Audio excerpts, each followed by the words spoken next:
On Tuesday, world leaders gather in London to try and coordinate efforts to support the precious security gains Somalia has made in recent months. British Foreign Secretary William Hague recently reopened the British Embassy in Mogadishu, cementing the ties between the UK and Somalia, and making his country the first Western nation with a fixed diplomatic presence there in 22 years. That we are able to reopen it today is testimony to the progress Somalia has made in the last few years. It's a symbol of our enduring commitment to the future of Somalia. Major advances have been made on both land and sea. The Islamist al-Shabaab militants are in retreat, and though sporadic attacks continue, the country is more peaceful than it was. For years, Bakara Market here in Mogadishu was controlled by al-Shabaab.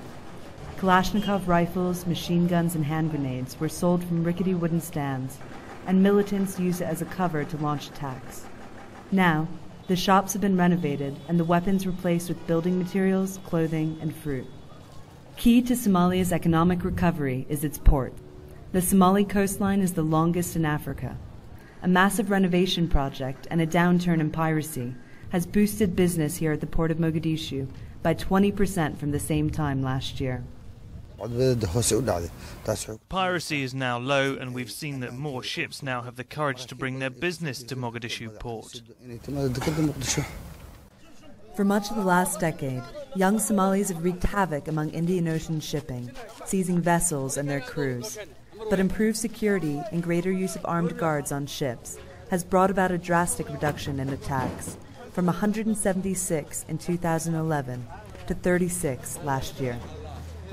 With the unemployment rate for Somali youths running at 67% according to the UN, huge challenges still remain. Abdullah Abdi, a former pirate who recently quit the trade, says that a hungry man will do almost anything. In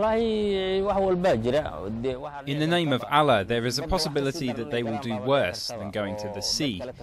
They can be influenced by those who are troublemakers if we cannot get jobs for them. As international heavyweights meet in London to search for ways to fix this fractured state, most foreigners and Somalis agree that the hard work of recovery will have to be done here, on the ground.